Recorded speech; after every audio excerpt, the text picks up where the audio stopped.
Pradeep, we heard the statement from Khawaja Asif, and he says that India will escalate the war, refusing to accept that Pakistan had a role to play in Pahalgam, and that's the reason why India is not starting it. India is only retaliating. In fact, he goes on to say that India is avoiding an international investigation. And this is the stance that Pakistan has been taking time and again, completely refusing to speak about its own role in harboring terror. So there are three things. One, that if you listen to this man, the defense minister, one, he is trying to play a victim card. That's what actually Pakistan is doing, denying its role in the involvement in Pahalgam, because what Pakistan has been doing for the last several decades, where whatever is happening on the Indian side, every time they say it is the indigenous group, they have carried out attack, it's the non-state actors from the other side, they have nothing to do with Pakistan. But every time we have seen that the proof has led one towards Pakistan. What really has happened is whether it was Osama bin Laden, whether it was Ajmal Kasab, whether it was 26/11 attack, everybody knows that how Pakistan has been involved in any of these terror activities.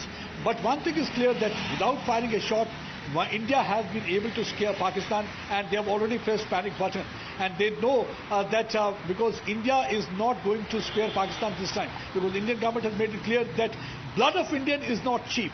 So this is the responsibility of the government to see that no more lives are lost on the Indian side, and they are going to teach Pakistan lesson, and this time they are going to teach Pakistan lesson, and they are not going to spare Pakistan for all the sins that it has committed. And for that, they have to not only take care of the perpetrators on the Indian side, those jihadis who are operating on J&K, but they are going to hit out at the fountainhead. That's one of the reasons that there is a desperation, there is a panic. They are trying to put blame as if India is trying to create a trouble or escalate situation on the border. I think they have forgotten one thing. Had there not been Pahalgam, India would not have done anything. India always wanted a peaceful atmosphere, because neither India believes in expansionism nor India believes in any kind of escalation, because India always wanted to move ahead and wanted peace and prosperity. But it is Pakistan that cannot see peace and prosperity in Jammu and Kashmir, and every time, whenever things are limping back to normal, they carry out the terror-related activity, and then they shrug off their shoulder and they say, we have nothing to do with that. But now this is not going to work, because India has got the proof, and already the proof and all the packages have been shared with the international community, and international community also realizes that terrorism is the biggest menace so far as humanity is concerned. That's why they are siding with India, and nobody is with Pakistan except for China, because China is already present there in Pakistan.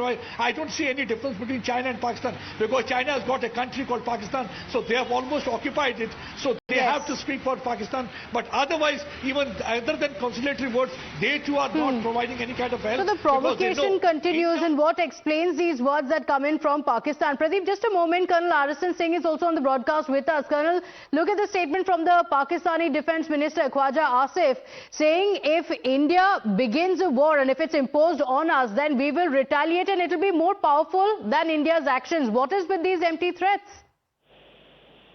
No, his apprehension is absolutely correct, that there is anger in India, and it will take some form. It will take some form. Who am I to say what form it will take? We started with, suspending the Indus Water Treaty. Rest will follow, and whatever we do, it will be at a place, at a time, and time of our own choosing. And well, they're welcome to react. But I hope that they don't only react with huge words. I suppose they should walk the talk. But let me tell you, this time will not be like other times. The Prime Minister has said that the objective is big and time is short.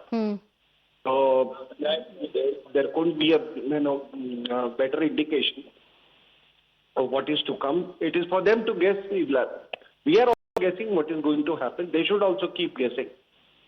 But yes, this time the objective is big. Okay, all right. And Pakistan is aware of it as well, isn't it, Colonel Singh? The Pakistani Defence Minister's statement where he says that if India strikes, then we will also strike back.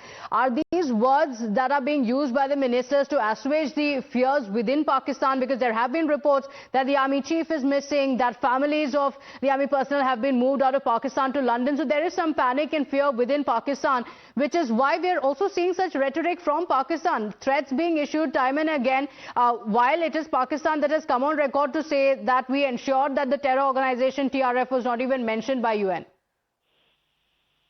No, what Pradeep was saying, I've never seen Pakistan so isolated before what I should say, before an imminent engagement. Now that itself indicates that what the world wants out of India. So don't expect me to be explicit more than this. Okay. Okay, all right. Colonel Singh, thank you for joining us. So we've heard the words of panic from Pakistan, and this is the defense minister who went on to say that if India strikes, if there's any violation by India, then it will be met with a strong and equal response. That's what Pakistan is now saying. And remember, this comes hours after another Pakistan minister had also come on record to say that Pakistan worked very hard. They worked tirelessly to ensure that TRF was not named in the statement condemning the Pahalgam attacks.